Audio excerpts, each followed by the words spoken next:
to kick it off, mate. Thanks for coming on, brother. I really actually admire what you're doing, not just because it's pretty similar to what I'm doing, but you're doing it for a reason that's admirable in itself, mate. You're bringing awareness to mental health through your podcast, Break the Chain. You start doing that, mate. Was there something that triggered you to sort of go, I want to help people in this respect, or was it just a gradual thing and it sort of just turned into a podcast? How did you start it off? I guess it came about through a series of tragic events that you would call my life and the lives of those around me. So I go all the way back to the start. I got bullied a lot when I was younger, and obviously you don't think a lot of that as a kid. It's kind of like everybody receives that stuff. But later on, it evolved into the reason why I think that I started to use drugs. So I started using drugs not because I wanted to use them necessarily. I was actually quite scared to take drugs. I thought I would die. Right. My mum had instilled the fear into me that if I did it, I would probably die. So I was actually really scared to do that. But then through peer pressure, I started using drugs. And it turned out that I really liked it, and I found like a community and a sense of belonging through this thing. And I kind of like almost blinked, and then 10 years had passed me by, and I looked backwards and I think, when's the last time I didn't do drugs? Like when's the last day I didn't use drugs? And I was like, shit. And I'm thinking nearly 6 years. And it was like that was like 6 years of solid, all day, every day. It took over my life. It was it didn't matter what I was doing. I was on drugs. And then the catalyst. I think my first friend took their life when I was around 18 or something, and then when one of my best friends took their life when I was 23. And at this current moment, 7 of my friends have took their own life. I'm sorry to hear that as well, man. I'm fortunate enough to not know anyone personally that's had to go through that, but I do definitely know people in my personal sphere that still struggle with mental afflictions themselves. Not at that sort of level, but still where it affects their day-to-day life, man. So my heart goes out to you, brother. Yeah, it's really tragic, but at the same time, it's like it's kind of normal. In what term of the word? Like, because we all go through that to some extent, do you mean? Or I think on the addiction aspect, it's normal that everybody goes through some sort of addiction.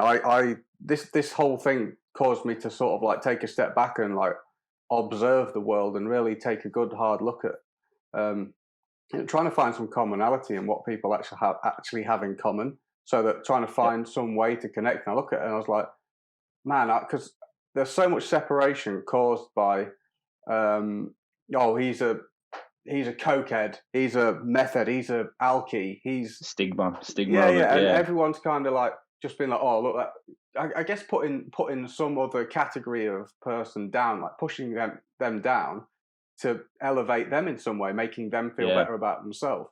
And then you kind of look, it's like, oh man, everybody's got one of these things where they know, they have to break the chain. Everybody has one of these things. And I was looking around, it's like, who's happy? And I was like really paying a lot of attention to who's actually happy. And I know when I was a kid, like my parents used to have these friends and they looked like the perfect couple. This is like one example. And I was like, well, they look like they're in love. That looks like what love is. It looks like this romantic thing. And I got a bit older and they were both having affairs. And I was like, right. It's utter shit. And everybody, no matter how perfect anything looked, was like, I can't think of many people who are, as examples in this world, who I think are doing it right. I think it's a natural human trait to have problems, but isn't it? Like it's like you said, we've all got different afflictions or addictions in some sort of sense, whether we realize them or not. We're all addicted to something. It's an inherently human trait, but I think it definitely comes down to what you do from that. Because like you said, you that was a really good way you put it. It's like, look at who's happy, and I look back at myself, and at the time when I was still an addict now, but when I was in the heart of it, I sort of think, I thought I was happy back then, but you look back now and you go, well, it wasn't a happiness. It was more sort of like a numbness, like a blanket over the negativity of my life, and that I thought was happiness at the time, but in reality, it wasn't at all. Yeah. Well, what is happiness? Yeah. And how do people define happiness? Because sometimes I say, like, there's just not really any happiness in the material world. I can't see it. And I guess when I say that, and some people are like, yeah, there is. Of course there is. I go out and I go down the pub with my mates and I'm happy. And it's like, is that more enjoyment though than true? Like I personally think as happiness as fulfillment or purpose or something like a greater cause that you can dedicate yourself to, that's going to have a measurable effect on others as well, rather than just this makes me feel good at the time. Yeah, I agree with you now, but before my happiness was the same. It's like, I'm happy when I'm at this festival on Ket with my mates, having a blast, having a great time, and my mind's holding this expectation of this, 10 out of 10 experience. I'm like, well, that's happiness. So I need to be there all the time. So I'm going to chase that. And this is passion. This is what passion is. Passion is when you're chasing something, and the passion usually starts out good and gets bad quick. It's like these things. Like these. Like passion, generally, like in the mode of passion from a yogic perspective, it's like these things where it's just like shiny and glamorous, and you do it, and it's like poof, and it's like this is ooh, right. Like, so would you consider like, because I've always thought as passions as something like what we're doing as well. Like I'd call my podcast or doing my skits and stuff like that. That's my passion. Is that the same use of the word in that sense as well? Because it's a lot more constructive than just pissing up or getting on whatever it is you want to get on and just having a blast per se. But is it still a passion when it's something that's actually like fruitful or constructive? Fruitful. The thing that makes the difference is the reason why you're doing it. Is like, am I doing this self-centeredly in a kind of a material consciousness? This is about me feeling good personally. I'm doing this thing because it's going to make me have a ego trip because I'm doing this podcast and I'm like all this and I'm this guy who started this thing and all good for me. And am I on that buzz, or am I on the genuinely? This is my duty and I have to do this for the benefit of others. And I find that it kind of I flip between these two different consciousnesses. Like, I'm doing the same action. The action looks exactly the same. And I find this is a life across the board. Generally, you look at an action and you judge it. But that action can be with two different motives, It's like, am I doing this for me, or am I doing this for some kind of gretter good? Yeah, what's the intention behind it, I suppose, and even with looking at addiction as well, I've only just recently trying to get myself out of my addiction, or just in a sense be more sober and move away from that, and I sort of look back and I go, well, I'm a person where I can have a few beers, and I'm okay, I wouldn't call myself an alcoholic. However, I do know people that are alcoholics, and in what you were saying there, the alcohol itself doesn't change. That remains the constant. However, the relationship is what's changing with it. So it makes me wonder, well, is weed something that eventually I can have that healthy relationship with, or is it always going to be something that I'm going to be addicted to? I look at it. What do you want? What do you want in life? That's how I kind of look at it, because my life goals have changed considerably. My life goal used to be, I want to have fun all the time. Yeah, that's what I wanted. That was like, I was like a fun addict. Like, I just loved the buzz. I loved being around my friends. I just loved having a really good time. Yeah, but then I realized that can't be all the time. It can't always be that way. You can always, your experience of your perspective on what's good and bad, that kind of has to change from being, if that's fun and that's, not fun, and your expectations up here, if you move it down to here and you're happy here, and you're kind of with equanimity and detached from this happiness and sadness and just working on that fulfillment instead, you can actually achieve that level of fulfillment. But it's like, I was saying, what is it that you actually want? because I think that that's really, really important. If you want to just be having a good crack with your mates and then you're happy to put up with the consequences of drinking alcohol or doing drugs, which are, to be honest, are, I've done, that's been most of my life. It's fucking miserable. Yeah, it has those moments. It's so miserable. Well, it's just like, someone explained it to me. It's like, and things where you used to torture people and you put them on a chair and you dunk them under the water, and that's like their life. And then these times, these moments when they're down the pub with their mates, it's like they pull them up and they get that breath of air, like, and then back under. And that's what the drugs are. That's your life. You're drowning. Yeah, for sure. But it's a distraction then, isn't it, as well? And I found with my personal experience, looking back at it now, sometimes I would use it in the capacity of being a distraction for the negative things that I wasn't dealing with in my life that I should have, actually been going, well, hold on, these are problems, rather than, going, oh, if I take this, I forget about it and everything seems all good. Well, it doesn't get rid of the problems, but I think the thing is that that people, including myself, for most of my life, didn't have the self-awareness to know that they had a problem. Didn't know and didn't want to know. I was much happier, and for a long time, I think that I was reasonably happy, just doing loads of drugs, having a party, having loads of fun, and honestly, I had so much fun, and I did, and I wouldn't change it for the world. But then it got to a point where it was like, you're not getting anything out of this anymore. People are committing suicide left, right, and centre. That's becoming normal as well. In my world, that's normal. When someone else kills themselves, I'm not surprised. It's just like, all right, well, that's just another normal occurrence in this life. And I feel like in this world, and looking at the figures of the suicide figures, it's going up, and it's like nearly doubled in 4 years. So, wow. In the UK, that is. Not far off, which is tragic, and it's why I'm doing what I'm doing. Yeah, and it does, because people are burying this problem with these painkillers of drugs, alcohol, work, sex, porn, gambling, blah blah blah.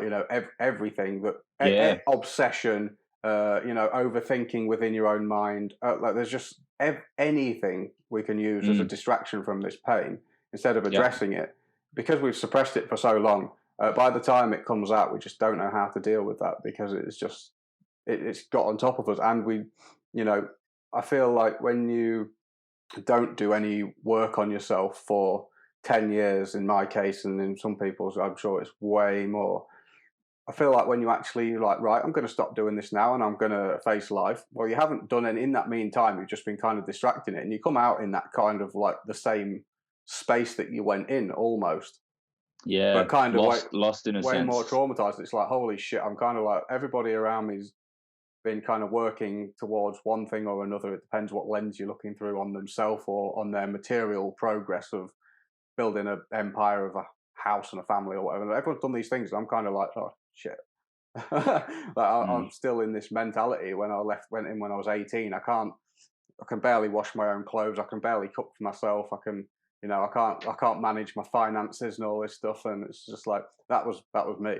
that was honestly me when I left. To be fair, I was 23 when I first left 7 years ago. And when I landed in another country, I was just like, how do I do this? Like, how do I actually function as a human being? And not even as a human being, but just doing basic things for survival. I didn't have a clue, and I've had to. I think that because I got held behind, in a sense, I did have a real drive to actually be like, right, I've got to sort this out fast. And I feel like I'm kind of surpassing where I would have been if I'd not had to think about it. Well, that's the thing as well. The fact that you've gone through it at that early stage in life, I see it as a better thing, because I do know people that have, got to their 40s or even 50s and haven't had those moments where they've gone, I feel lost in this world. I'm going to try this outlet of either, like you said, alcohol or drugs or whatever it may be, and then fall into that when they're so much further on in their life. And possibly, have, I don't know if you've got a wife or kids or anything, but, at that age, statistically, you're more likely to have those dependents on you. So it's not just going to affect them, it's going to affect their dependents as well. The people that are depending on them. So in a way, I see it with myself that I'm glad what I've gone through. Like you said, there's a lot of good times that I've had with a number of different things. But put it perfectly, what do I want now? And that's dramatically shifted from having fun and being, in that sort of, fanciful headspace to going, well, yes, I can do this for the rest of my life if I really want to, but I don't want to anymore. I'm still young. I'm in my late 20s. I can make something of myself and have a greater sense of fulfillment and purpose, but I can't do that if I'm still going back into these old headspaces and habits of escapism in itself. I just found that I couldn't escape anymore. I think if you're having loads of fun, it's all good times. Fair enough. Probably your time's not ready to change, and you're not ready to change yet. Which it might be that way, but at the same time, I'd recommend considering trying to just do a little bit of trying to become a little bit conscious of where you're going, the direction that you're heading in, because it's only if you are doing that, it's only going to spit you out in a really bad way at some point. Because I've not seen any case where someone's come out of it, and the longer you do it for, the more conditioned you become to be in a certain way, and you end up a really bad addict like I am, where it's like a daily battle in your mind. And the sooner you address it, the easier it is, I honestly think. And in the case of anyone who's got kids, taking really drastic actions to actually remove. You can't control things, but I think that you can kind of influence them, and getting and for me, environment really made a big difference. But it can't control it. At the same time, you have to ask people what's the medicine for the pain that's causing these things in the first place. It's one thing,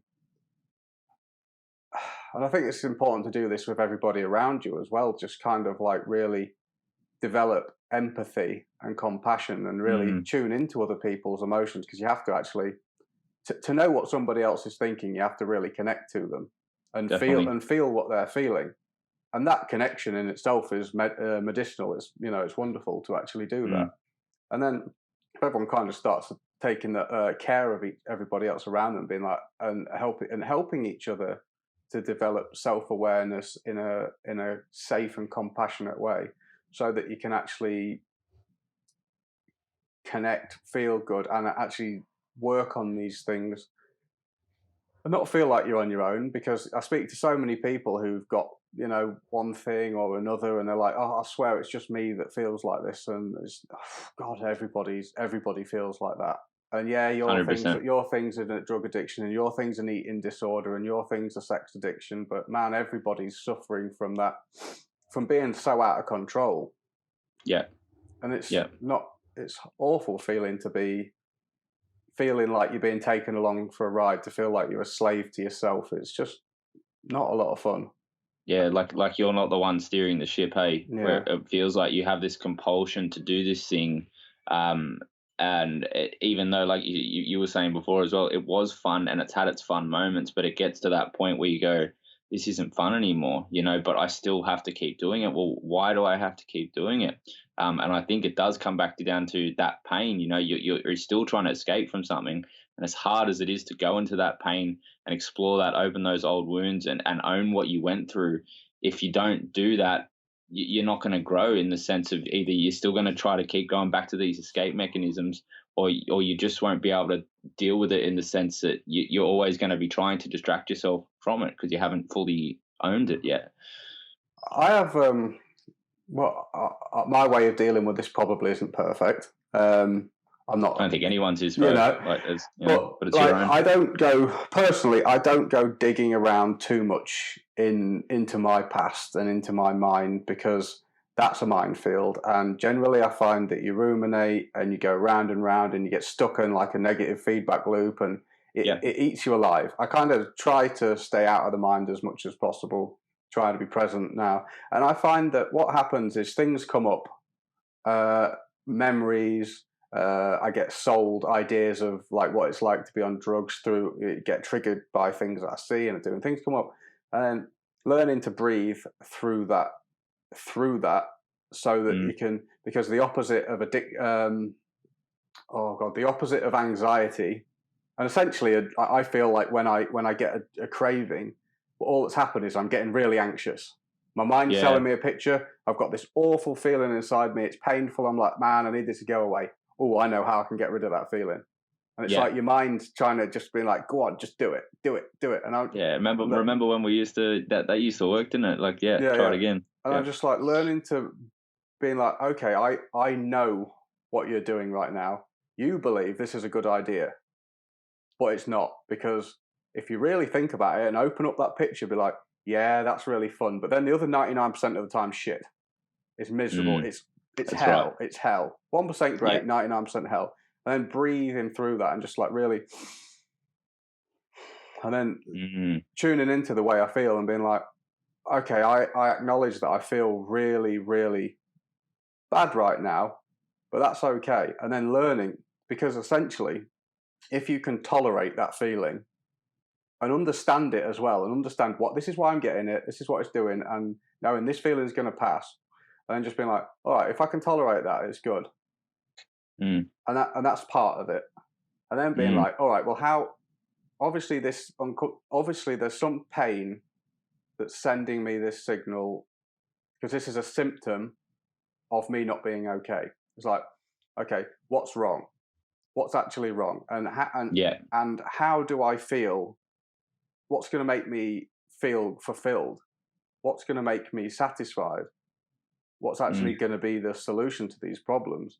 And through things that you've spoke about earlier on as well, compassion, tolerance, patience, humility, and just generally living a life where you're prepared to, in every single moment, do the absolute best you can for your own body, your own mind, the people around you, your family, and the world, the greater world as well, and just trying to balance all those things.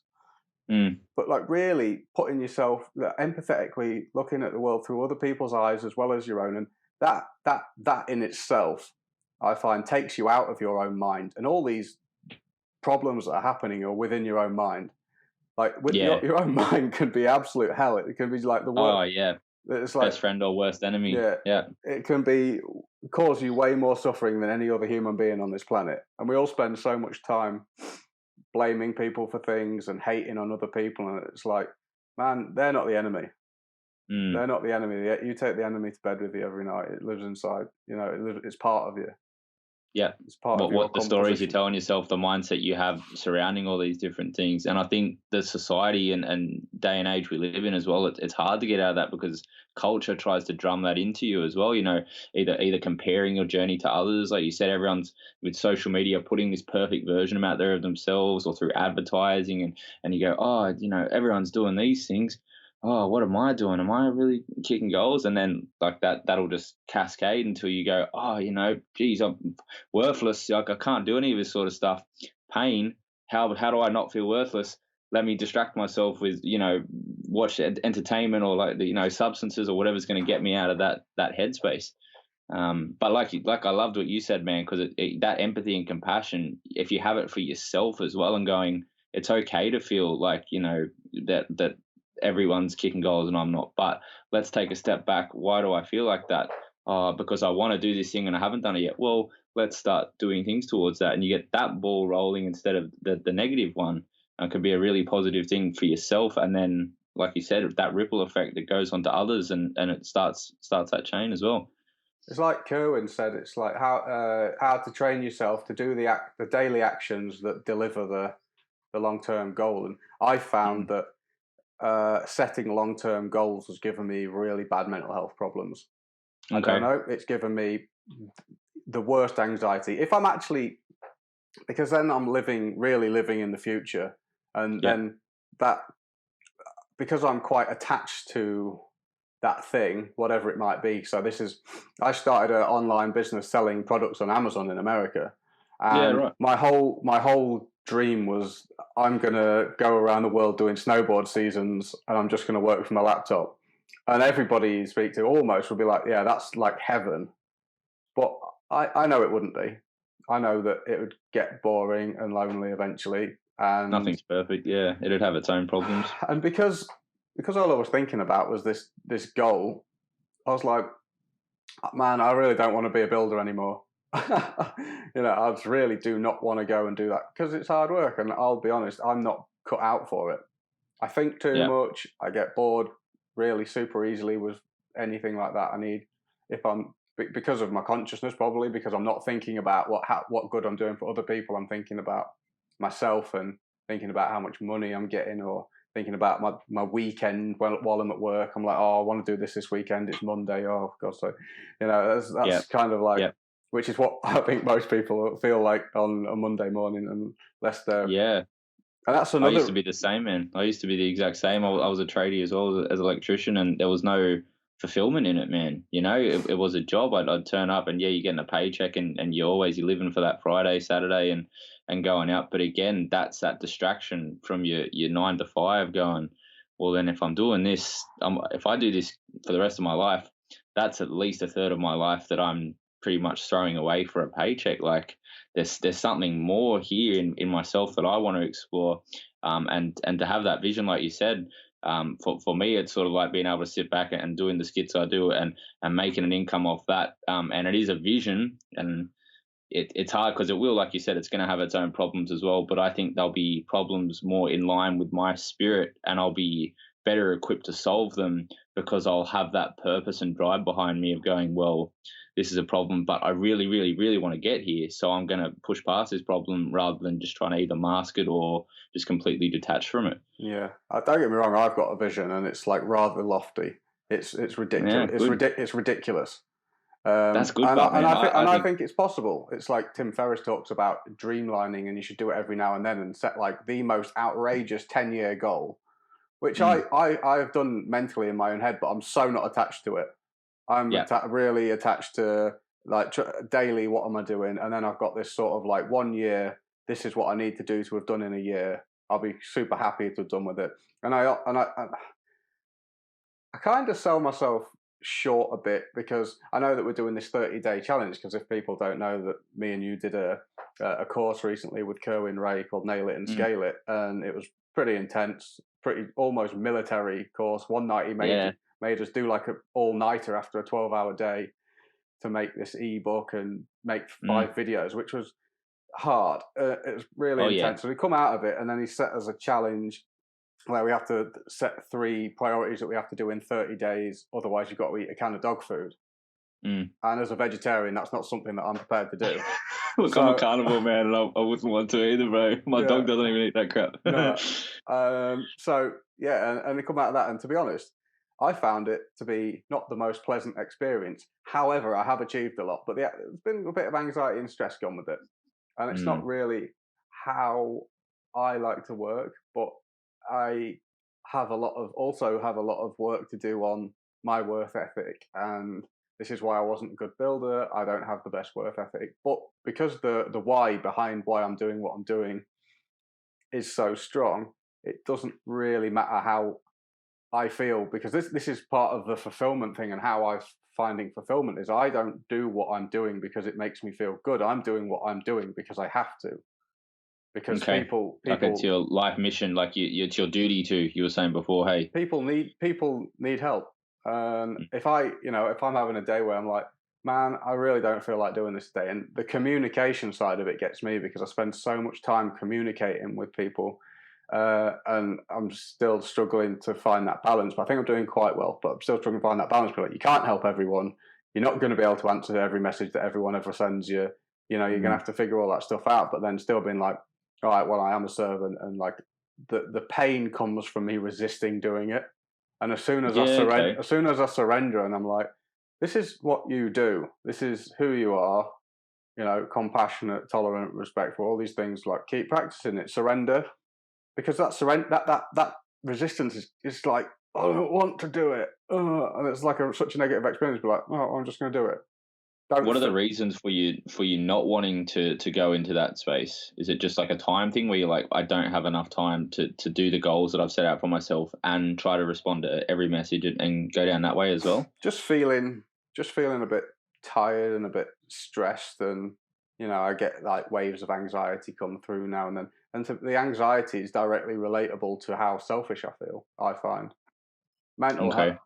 I find the more attached I am to things being a certain way, the more anxiety I get because I can't control what happens in life. If I feel like I don't want to, if I say, when you say like, right, I'm not going to do anything this afternoon, and then something comes up, you try and have a day off, and then you're like, this is going to be the day. This is going to be the most relaxing day of my life. I actually had a really funny one.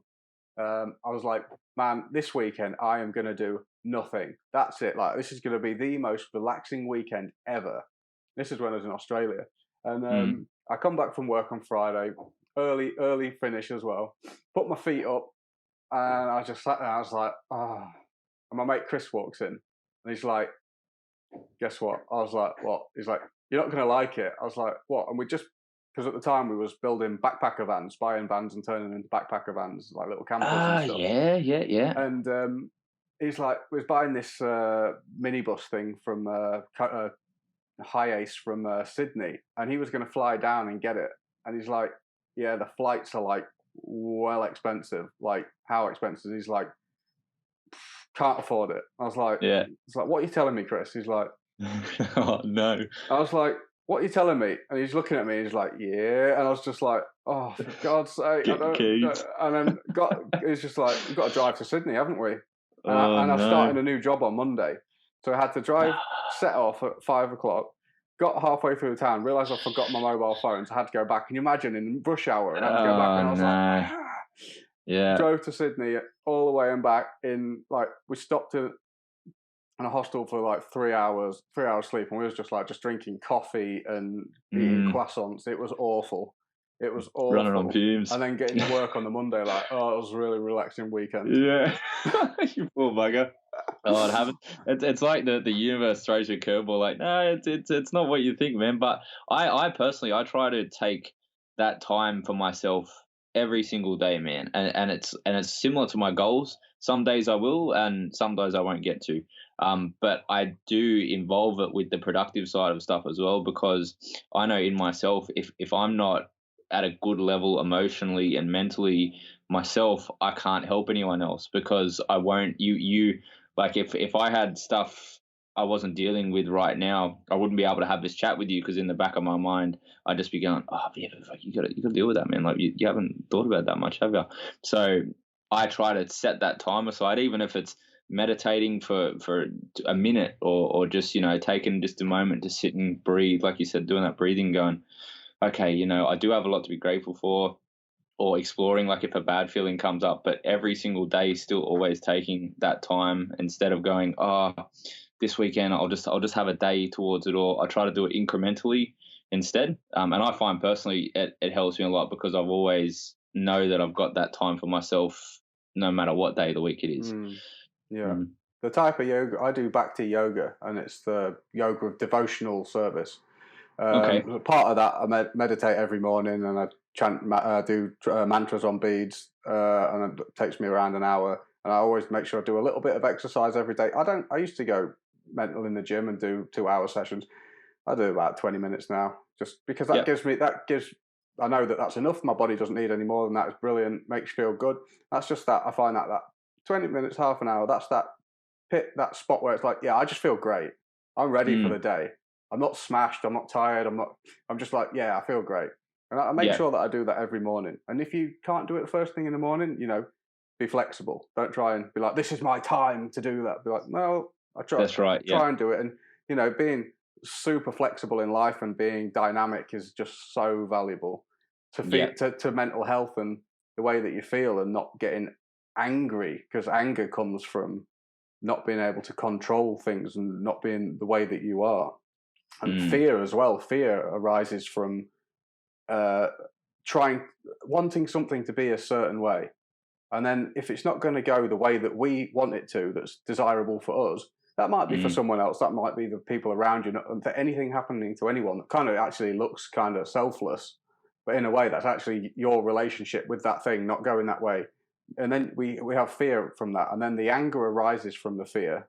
and it's all related to self-centeredness, and then hate comes from that as well, because you hate things because that's not desirable for me, so push it away, get away from me. Yeah. I hate that. Yeah. And it all comes from trying to control things consciously or unconsciously. I want this to go exactly that way. And sometimes it doesn't seem that bad, but if you're not selfish, then you can't be afraid of things, you can't be angry, you can't hate things. And these things are like, I've been binge watching Star Wars recently. And it's just like, I haven't watched it since in so long. Like, I was so young when I watched it. I'm watching it again, like, oh man, that's why this is a big deal. Because this is like talking about real things. This is like through the Force and that sort of thing. Like, there's some gems in there and to do with that. Even like it relates to Buddhism, I think, because they talk about how desire is the root of all suffering. Yeah, and that desire, I think a lot of people read that and they might go, oh, so I can't want things. Well, no, it's not that you can't want things. Have your goals and work towards some and have your vision. But don't be hung up on the expectation of the outcome of those things. It's the attachment that's the problem. It's like, definitely okay to enjoy this. It's here, and like you said, gratitude. They say that gratitude is like a stairway, or like a ladder to the spiritual world. If you're constantly grateful in every moment, or looking for that, you've got that on that side's gratitude, and on that side's feeling, like you don't have enough at all times. If you live in that half of the chart, your life is shit. Yeah, and you're always chasing, never fulfilled. Enough, never enough. But if you look at life, like there's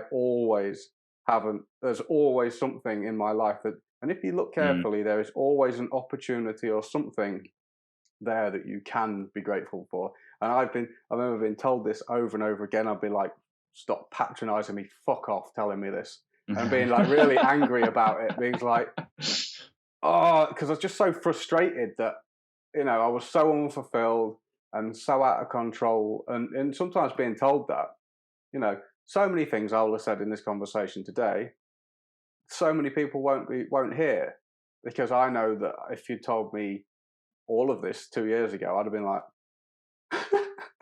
you've got to be open and ready to start hearing things. And a year ago, 100%. If you told me that gratitude thing, I'd have been so frustrated. And it's just, you just have to consider it and then start applying it to your life. And slowly, over a long time, you can manipulate your own mind, which you need to do, because everything around you has already manipulated you in a bad way. All advertising, all people that tell you memes are bloody dangerous, aren't they?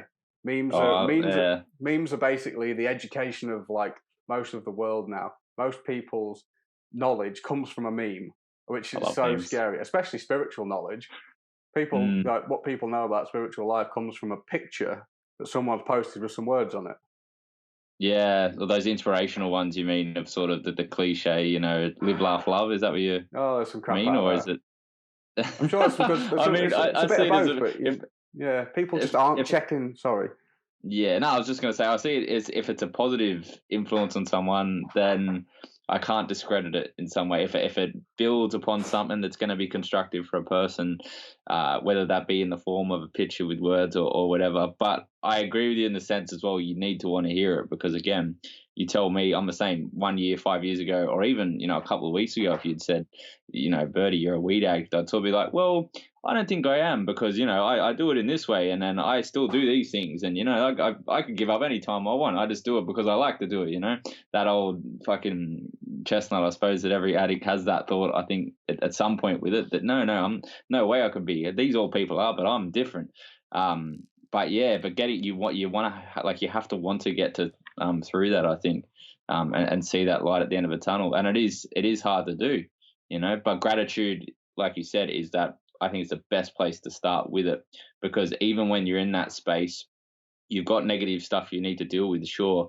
But if you start from a place with, well, yes, I am an addict and I'm in this place right now and it's shit, but maybe you've got, a really good support. The people around you are really, really good, and they're going to help bring you out of that. Or even beauty in life itself. I mean, the ability that we can experience all of this and grow and learn and be a better version of ourselves as time goes on. I think in itself, that's something to be eternally grateful for, man, because, we only think we get one shot at it, and we're blessed enough to do it in the way that we've been able to do it with, yes, a lot of bad and negative aspects, but learning from that, you can't have that growth and that learning without doing those mistakes. So it is something to be grateful for. And I think if you start at that level and build your house upon that foundation, then you can never go wrong, because you always turn back and go, I know I might be fucking up, but I'm still grateful for this. So let's start with that and then work on the bad stuff, and it'll flourish. Changes your life. Like literally just simply doing that changes your entire life. It's kind of that, from that I don't have enough to it is. It's like a weight lift off, and you're sort of just like, wow, it's a thank you, just that I don't, thank you to the universe or God or whatever you believe in. I personally just, source in the universe, but thanking it for putting you in this situation. And I know personally in my life, since I've been more like that, I see it more as well. I see the love in people. I see, the struggles that they're going through as well, and can really connect and empathize with them, coming back full circle, because you understand you've gone through it yourself, and you can sort of not put it on them, but you can see that sort of connection that you both have, and that connection's with everyone in this world, not just your family or the ones you love. Even the people that you might cut you off in traffic or fucking shit you up the wall. It's like they still have that connection with them too. And that's where I'm at, trying to work on that more and realize that, because when someone does cut you off, your automatic response is to go, you fucking dickhead, take it personally. But it exists with everyone, man. It's such a beautiful thing. What's crazy is that gratitude and the feeling of like, I have enough, I am enough, and these feelings change the intrinsic value of everything. So like, some people need to. I'm bad for this. I've always felt like I needed to be a millionaire. I'm sure a lot of people have that, but my family have been quite really successful in business and stuff, and I was always just like really bad with money, like the worst, really lazy, didn't want to work. I was just like the opposite, and I was like, man, I am definitely not what my parents want me to be. I'm sure that they come around now through my character and been like, oh yeah, we've not completely fucked this up, which they did probably think for like a long time, until I was maybe like not that long ago. But like, if you feel like you have enough, you don't need to be a millionaire, because you can earn just like enough and feel the same level of satisfaction that you would if you earned $1 million. Because most people that are so driven to earn $1 million still don't have enough when they get to $1 million. That's right. They want the 10 million. They want 10 million. And to be honest, I having a bit of money is a nice thing. There's so many things in life that you need to pay for and need to do. Yeah, it's like money's really, it's neutral. It's not good or bad. It depends what you do with it and who you are as a person, and it will amplify that. It has a lot of potential. I think that hoarding and keeping hold of money, that's not good. I think that when I personally used to think, if I was a millionaire and I bought a Lamborghini and someone's starving, and I was just pissing money up the wall on Lambos and crap, and I was a drug addict, and I feel like I wasted a lot of money there as well, but I wasn't in control. And maybe they're not in control as well. So not to completely judge them, but just me as a personally, I couldn't not feel guilty for that. So I just had to kind of been like, well, that lifestyle in itself kind of feels a little bit wrong. The one that I was thinking, I can agree, man, because it's hard for me as well. I can be a very materialistic person as well, and it's not that I'm driven by money, but like you said, I'm the same. I do enjoy it as well, the fruits of success and that.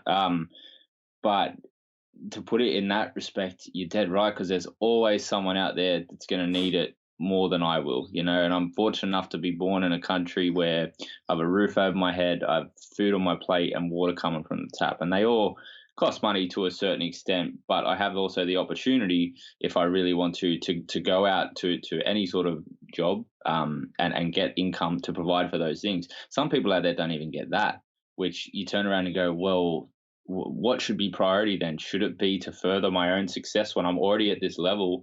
Whereas these people can't even afford, water. I think it's the number of people that in this world don't have access to clean water is some astronomical amount, man. I can't remember off the top of my head, but I'll put a little thing of what it is. But that when I read that statistic, it shifted my mind to go, hold on, man, that's such a thing you take for granted. Like, well, just to go to the tap and have clean water and hydrate yourself. Some people don't even have that. Well, let's focus on that first. And I think I still have that tendency. Like I said, you want the nice things and material sort of stuff to better your own self. But one, is it filling a void inside myself? Am I using these things to make myself feel better or to make other people look at me differently? Or is it just something that I really want to do? But there's always going to be something better to use it for rather than those luxuries. And that's in the form of helping your fellow man, for sure. For sure. Looks like someone's just come in, mate. You all good? Yeah. There's my alarm's going off on my phone, which isn't ideal, is it? Sorry, mate. That's all right, bud. Just turn that off. All right, mate. No.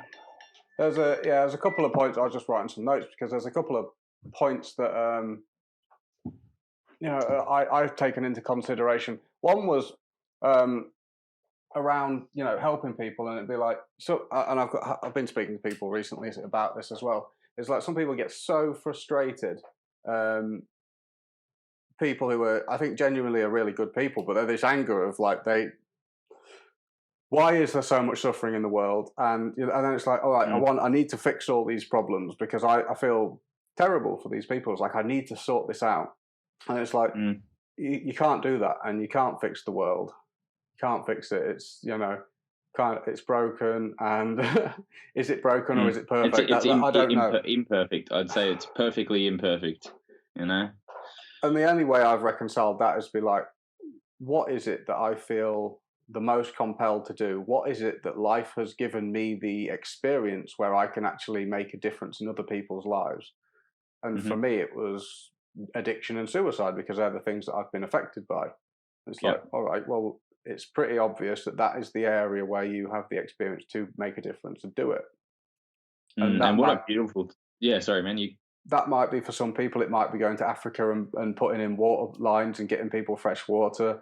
For some people, it might be, I don't know, opening a cafe and being really nice to the people, everyone who comes in, and just giving that kindness and compassion in conversations while they're on a checkout in a supermarket. And everybody there has to be a function for every single role and position in this world, and not everybody's fate is to go out and do that grandiose thing, which I suffer with. I feel like I've got to do something grand. I feel like I'm kind of, I'm programmed to do that, and that maybe I'm not.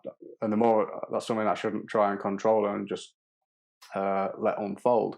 But everybody has their own thing. Everybody has that. Quite often we judge ourselves like, oh, I'm not good enough for this and I'm not good enough for that. But I really believe that everybody has something special that they can offer. Yeah, purpose or some sort of natural trait or talent. And it does come back to what they enjoy doing as well. I mean, if you're naturally good with numbers, but you hate, doing accountancy work, then it's not for you, man, just because you're talented at something. But coming back to that life purpose and saying, well, what do I want to do? What change do I want to make in this world? And like you said, you can do that with just by having conversations with people in your day-to-day life and trying to sort of help them with what you've been through and empathize with what they're going through. You can do it in the sense that how you're doing it, man, and breaking the chain, getting word out there about the stigma surrounding mental health. I like to even think that I'm doing it through my skits because it's making people laugh, man. I love seeing the reaction of people, bringing humor into people's life and seeing that lights me up. So that great. Drives me. Yeah, exactly right. But everyone, like you said, everyone's got that drive to in some way bring that light inside themselves out, and then it brings the light in others out as well, because they not only enjoy what you're doing, they see you doing it and they go, oh, wow, he's doing this thing that he really loves. What is it that I love? Can I do that as well? And then they start making steps on their own journey towards their own purpose. And it's just like a domino effect, man. It's interesting because it's like, I think it's really important that what is enjoyment? Nothing's good all the time, is it? It's just not. I find when you're doing the right thing, when it kind of like makes you feel whole inside. It has a lasting sense of fulfillment. It stops you wanting to chase more. Yeah. And that's what I found when you're doing the right thing. It's like, yes, this is the right thing. And sometimes that might be doing something really, really undesirable. But you're the one who has the skills to do that thing, and doing that thing makes a really significant impact to a lot of people. And you need to do this thing that you don't want to do because it's the right thing to do. We can't just always be chasing that next thing that makes us happy. And enjoying, I think a big part of it as well, enjoying the process of it too. If you're always focused on that end thing rather than going, well, I enjoy the process of actually getting to that position, then that in itself is a really good indicator. And undesirability, I mean, again, if what you're doing, someone might find undesirable, whereas in yourself, as long as you're finding it desirable, then I'd argue that's all that really matters, And again, that's bias and perspective and stuff as well. But if you take that time to sit with yourself and ask yourself these questions and be completely open and honest with yourself too, because if you say, no, this is definitely what I want to do, well, are you kidding yourself though? Is it really, why as well, the why behind it, and the why I think is the most important question. The how will follow. If your why is strong enough, you'll always find a way to get what you want to get done if you've got a really good purpose and reason behind it. I think that want isn't always the best word. I think that need's more important. It's like, does this need to be done? Do I have a skill set that can enable this to make a difference to a greater good? And if the answer is yes, go for it. If you really hate it, sometimes it still has to be done, or maybe it is the wrong thing. I mean, that's completely down to your own internal journey, and you need to go deep within yourself to kind of figure that out. But I find that just surrendering to whatever's going on and trusting that if you can put this faith in God or the universe or source or something higher than yourself, to be like, actually, I am being guided in the direction, and this is going to be all right. If you can do that, great. If you can't, life's tough. It can be, yeah. But I feel like even in the tough moments, if it's like still looking back now, what you've been through and even what I've been through to an extent, it still had to happen to get us to where we are today. So in that sort of sense, even through those tough times, you're still in harmony with the universe. It's because it's putting you on this journey to go, well, you're going to have to walk through the mud, mate, but you're going to come out, and there's a shower there, you clean yourself up, and then you go off, up the stairs, you're on the next level sort of thing. You've gone through that to get to this next place.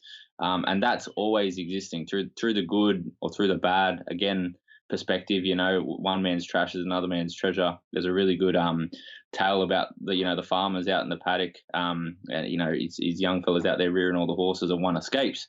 So he goes to dinner that night, like the town dinner, and he tells everyone. They go, "Oh, that's so sad to hear." And he goes, "Oh, well, is it?" The next minute, the next day, there the horse comes back, and he brings this wild horse with him. So he's got an extra horse in the stables, and same thing, goes to dinner, and he says, "Oh, you got extra horse?" And they go, "Oh, good stuff, mate." And he goes, "That's really good." And he goes, "Oh, well, is it?" And the next day, his young fella's out there again rearing this new wild horse, and then the horse backs up and breaks his leg. Same thing at dinner that night, goes in, "Oh, his son broke his leg, this and that." "Oh, it's so sad to hear. It's so bad." "Oh, well, is it?" And then the next day, the army comes around, knocks on the door, conscription, "We're going to take your son." "Oh, he's got a broken leg." "Oh, we can't take him." Same thing, goes to dinner that night. "Oh, it's so good." And he just still keeps turning around. Well, is it good? Is it bad? We don't really know that. What's in store for us? We could be going through something right now that's going to prepare us in the future. But we don't have that ability to perceive that living in this dimension. But something out there potentially could. And like you said, man, falling into that, just trusting it and letting that wash over you and submitting to it in a certain way, it can really help with the journey, because you're not trying to resist the current. You're just going, okay, let the water take me, and I still want to try guide myself down the river, but I'm not going to try swim upstream, because I'm just going to tuck myself out and it'll be worthless. Life is a balance between completely surrendering to what will be and still trying your absolute hardest to do your best in every moment. Yeah, 100%. You can't do any more. 100%. You just can't. That's so well put, man. I couldn't have put it better myself, eh? And it's that duality that exists with so many things, yin yang, life, death, light, dark. It's that balance of, okay, there's so many things I can't control, But because of that, there's so many things that I can control. So let's control the stuff we can, and let what will be. And if you can do that, geez, there's no limit to what you can really do. It's just what you want to do. From that point on, where do I want to be then? What do I want to control? From what I understand, the only thing that you can control is your desire. Everything else is a consequence of what you choose within your own heart. If you choose to be self-centered, if you choose to be the central enjoyer of this world, you're going to suffer miserably. Because bear in mind, there's 7-something billion people, all mostly trying to be the central enjoyer of this place, trying to reap out of this place what as much as they can. They're in it for all they can get to get the best central experience they physically can, and everybody's trying to do that. That's the way that humans are wired up, and you've got to kind of fight against that. Find yourself, your true self, your spiritual self, and defeat the false ego, the false idea of who you are, which is persuading you and using your mind to send you influences and trying to basically make you have, but well, you actually get to have the experience. I'm the center of everything, rather than this illusion of I'm the center of it, instead of what I would understand to be the factual experience. Is like we're all actually the same, part of the same energy as souls. We're all part of the same thing. But like, it allows us to be like, all right, I'm the center of everything, which is like, in a way, it's kind of like, nice that we're allowed to have that experience and be like, all right, well, I'm going to try and be the center. And then the more you try and be the center of everything, you're like, oh, this doesn't work, does it? Like, how many you go down like every single avenue of trying to take control of it, trying to be the boss, trying to be the best, and you realize you can't be the best, you can't be the boss, you can't be the biggest, you can't be the strongest. And you can try, but eventually you're going to get dominated, and because everyone else is trying to do the same thing, and it's miserable. It's absolutely miserable.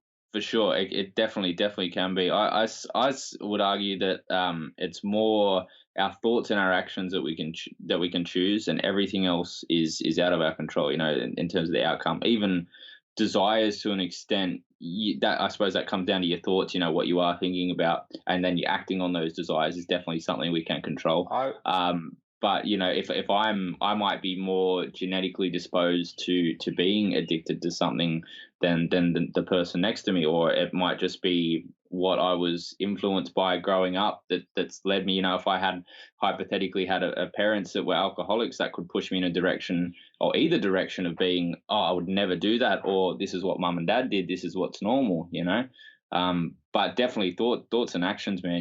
We can control our mindset, we can control how we think about things and perceive the world, where we start from, and where those thought patterns go, and then how we act, like what we bring into the world based upon those thoughts as well. This is two things that we can definitely control.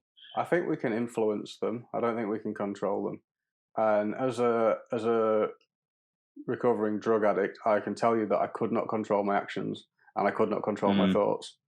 And the only thing that's made them more friendly, my thoughts specifically more friendly, rather than only thinking about drugs all day every day for 6 years, which I did after I got away from England and still thought about it all day every day, was to actually stop trying to be happy, give that up, forget about that. That's miserable, because then you try and be the happiest all the time, and that's an expectation. It's an impossible expectation. No one's happy all the time.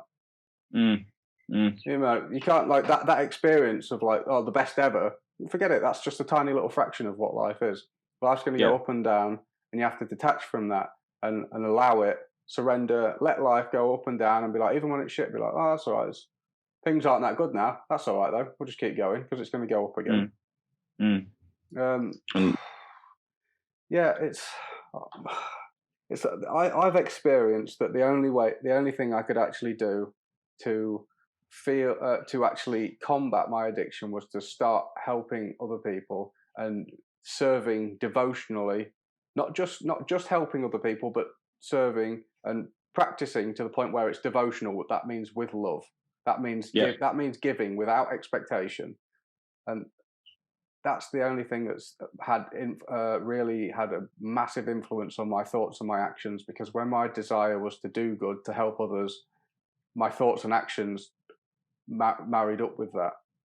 And if I didn't do that, because if you don't do that, and your desire is to be the enjoyer, the desire is to be happy, then your thoughts and actions are influenced by that desire to be happy. And it's like, oh, have a line of that, have a shot, or stare at that, how I'm going to feel from doing it. Yeah. And then everything just gets taken over by this self-centeredness. Do you have that? I was going to say, do you have that devotion and love for yourself, but as well? Because it's all well and good to turn that outward and go, okay, I want to help all these people. It's very admirable. It's a very noble cause, but I feel like sometimes that can also be an escape mechanism in itself for some people, because if I'm focusing on everyone else's problems, I don't have to deal with my own ones. So do you have that devotion and love for yourself as well, man? Because you need that too, I feel. It comes from as a symptom of taking this internal journey to figure out who you are.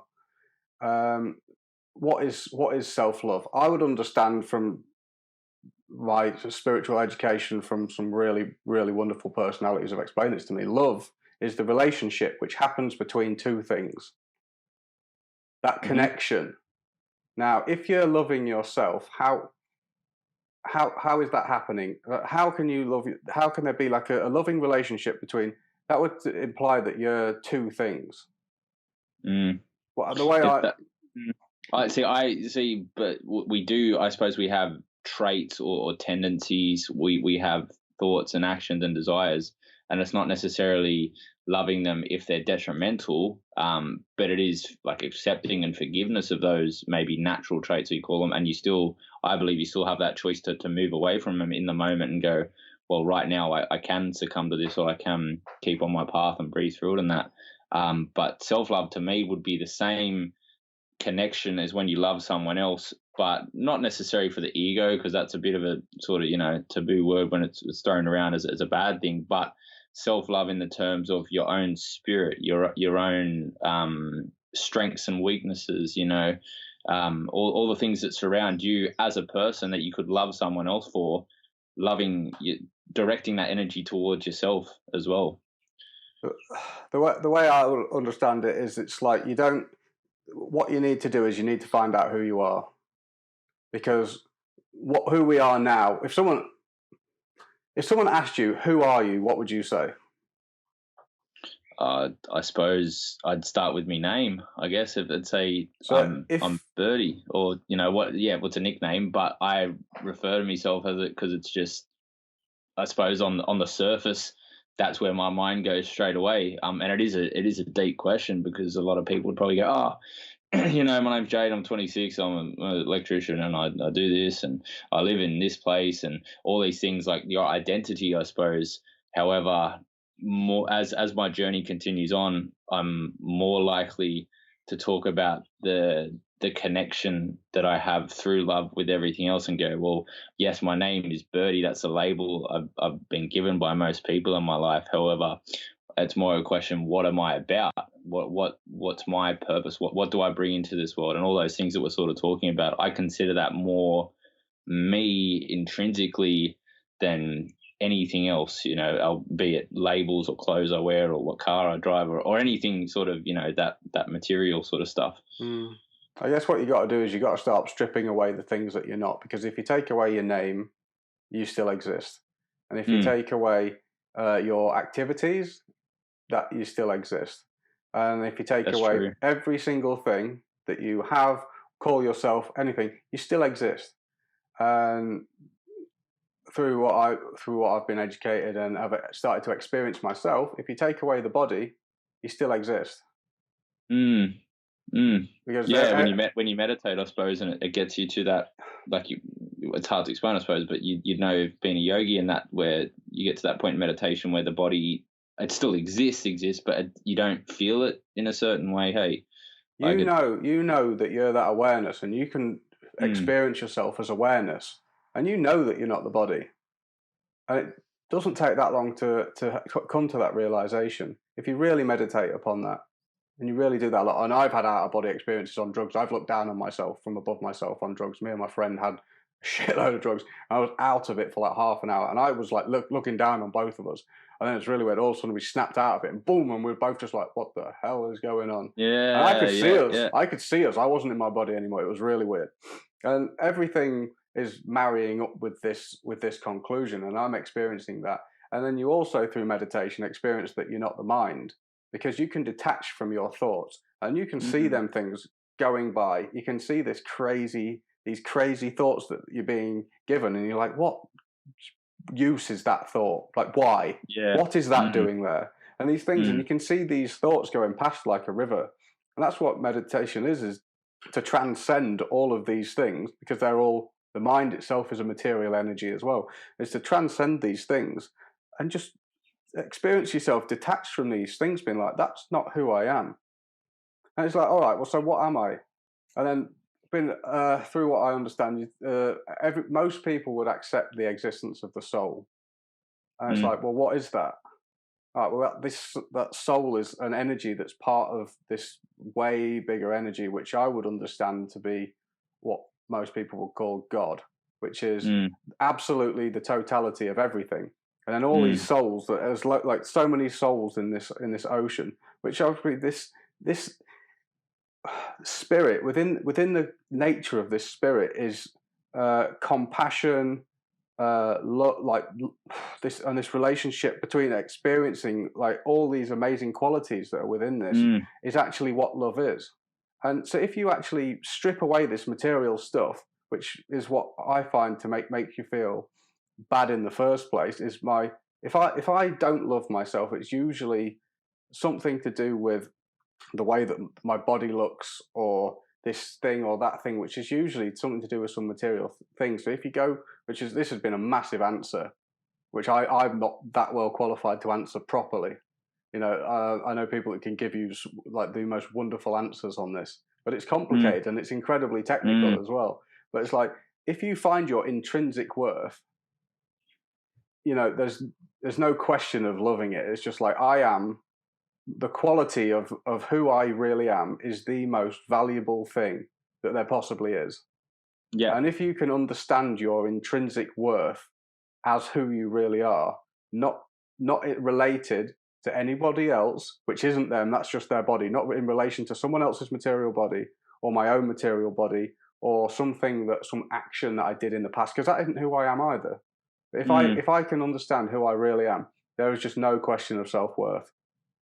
Wow, that's so well put, but as well, dude, because like you said, everyone's got that in them. So that's when it is, you know, I know a lot of people that are a lot further down the journey will talk about having that love for everyone, but that true love, and I suppose that's a mindset you'd have to use to get there, because you strip away everything. Like, to what level can you get back to? You cut it down, and when it gets to that essence, well, I have it, you have it, we all have that, and to see that when you first look at someone, rather than, you know, either judging them on their physical appearance or even the thoughts and actions and all these things that tie into the brain, if you just see it as that energy, then there's no way you can't not love that as well, because it is love in a sense. That's what that energy is. You can't not love anyone else either, and you can't judge anyone else, because you're all exactly the same, and you're all incredibly valuable.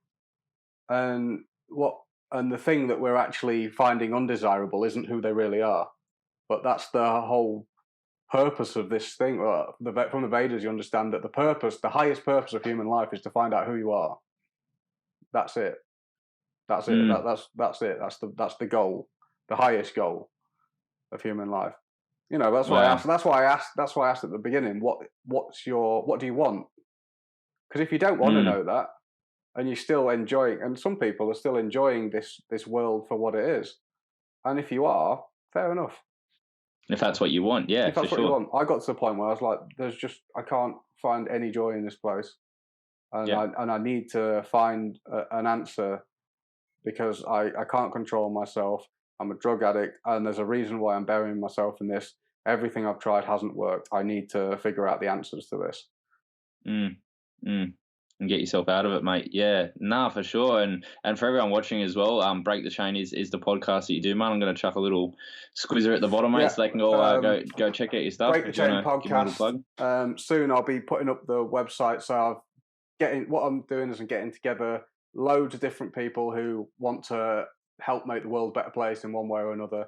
So it's going to be loads of people sharing content, podcasts, videos, and stuff. There's going to be athletes, artists, and musicians all sharing their work, talking about what they do. So not just sharing a song, but being like, this is how I feel. This is, and actually really going into depth about, and making it very personal. So you can connect. Everyone can connect with each other.